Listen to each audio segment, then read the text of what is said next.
আসসালামু আলাইকুম ভিউয়ার্স, সবাই কেমন আছেন? বরাবরের মতো আপনাদের মাঝে হাজির হলাম। আমি কচুরলতি চিংড়ি দিয়ে রান্না করব। চিংড়ির রান্নাটা আগে রেডি করতেছি। পেঁয়াজ তেলে দিয়ে দিছি। চিংড়ি মাছ দিলাম, হলুদের গুঁড়া, ধনের গুঁড়া, মরিচের গুঁড়া দিয়ে আর একটু নেড়ে নিচ্ছে।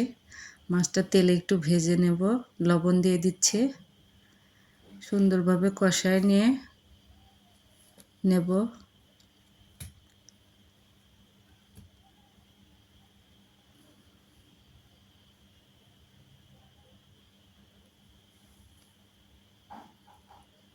আর একটু পানি ঢেলে দিয়েছি।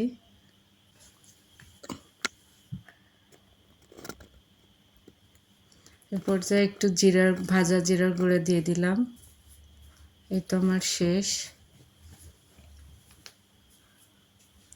নতুন একটা প্যান নিয়ে নিলাম, তেল দিয়ে দিচ্ছি। একটু তেজপাতা, সাদা এলাচ আর দারচিনি দিয়ে নিলাম। শুকনো লঙ্কা দিয়ে দিলাম। পেঁয়াজ, কাঁচামরিচ কুচি করে দিয়ে দিলাম। একটু নেড়ে নেব ভালোভাবে করে।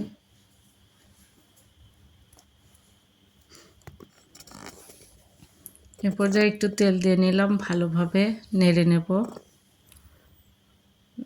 লাল লাল হয়ে আসছে। এ পর্যায়ে আলু দিয়ে দেব। মরিচের গুঁড়া, হলুদের গুঁড়া, ধনিয়ার গুঁড়া দিয়ে নেড়ে নেব। একটু পানি দিয়ে দিলাম, লবণ দিয়ে দিলাম, ভালো করে কষায় নেব। এ পর্যায়ে কচুরলতিটা দিয়ে নেব সুন্দর করে। কচুরলতির পানিটাও শুকায় নেব ভালোভাবে। ঢেকে দেব আর একটু নেড়ে নেব।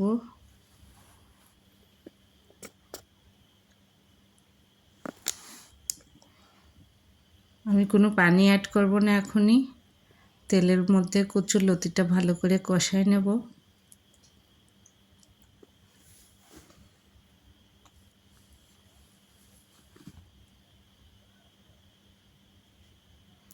তো কষানো শেষ প্রায়।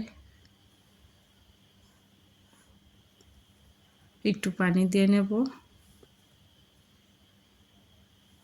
এ পর্যায়ে একটু ঢেকে নেব। তুলে নিলাম।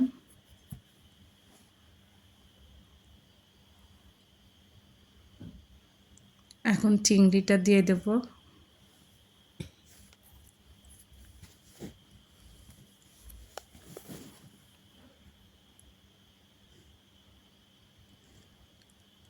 একটু হালকা পানি দিয়ে দেব।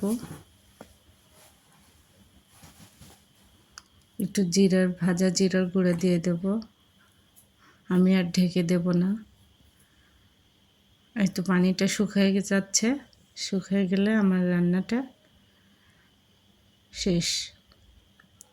ভালো লাগলে লাইক, সাবস্ক্রাইব করে আমাদের পাশে থাকবেন।